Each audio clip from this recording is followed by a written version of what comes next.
E nós estamos aqui mais uma vez, nesse dia, para falar com você sobre uma estação nova, a estação do serviço e do ministério. Desde o início da nossa jornada espiritual, somos chamados para servir. E a promessa de Deus, ela não apenas nos resgata do nosso pecado, da lama, da situação ruim que nós vivemos, mas ela nos coloca em uma posição de servos e ministros do reino de Cristo. Em 1 Pedro, capítulo 4 e verso 10, nós somos lembrados de algo muito especial para esse devocional do dia de hoje.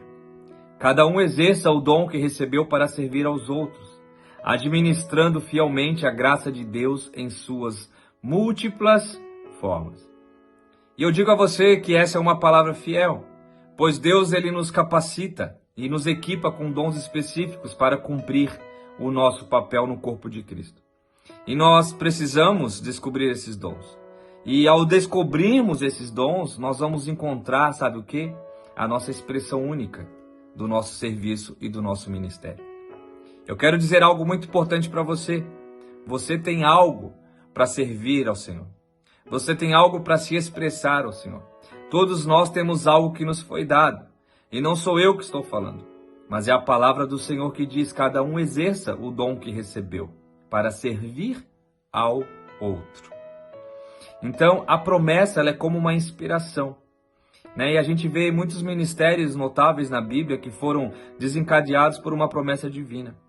Se nós pensarmos em Moisés, chamado para liderar os israelitas para a terra prometida, ou em José, cujo ministério no Egito começou com sonhos que Deus o deu, essas histórias se destacam como a promessa de Deus, não apenas impactando uma vida pessoal, mas também se estende para influenciar a vida de muitos outros.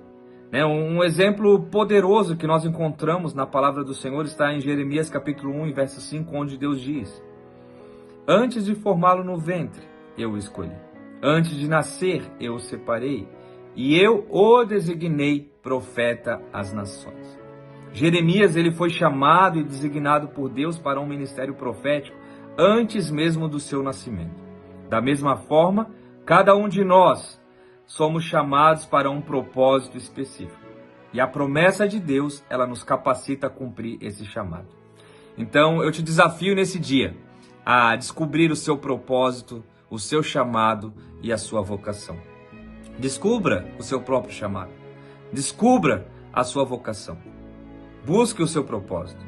E descobrir o seu próprio chamado e vocação é uma jornada emocionante e desafiadora. Começa com uma busca sincera por Deus, uma entrega completa à sua vontade e uma disposição para ouvir a sua voz.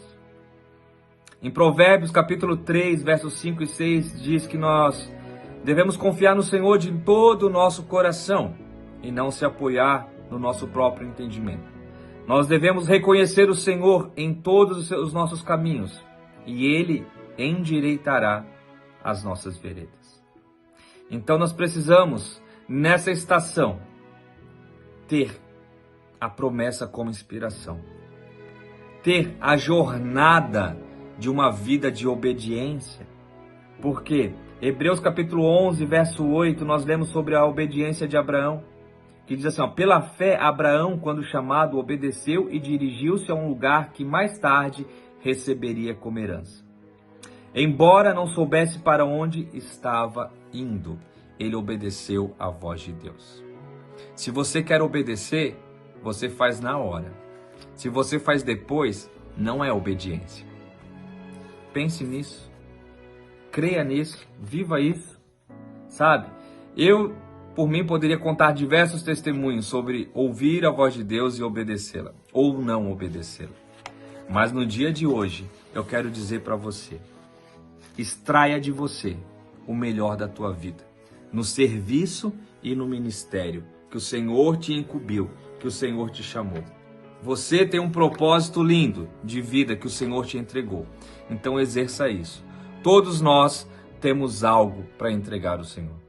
E eu digo para você que quando eu encontrei a promessa de Deus de restauração, de bênção, de viver esse novo caminho dele na minha vida, eu percebi que não era apenas para mim.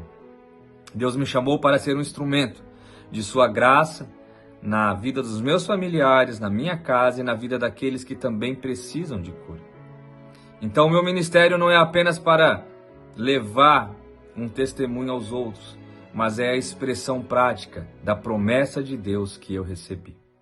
Eu quero te desejar um dia de conquista, um dia de vitória, mas que acima de tudo você enxergue o propósito da promessa de Deus na tua vida, na tua casa e na tua família. Que Deus te abençoe, tenha um dia de paz, um dia de bênção e uma semana de grandes vitórias. Continue comigo nessa jornada e juntos nós vamos viver o extraordinário de Deus. Fique na paz.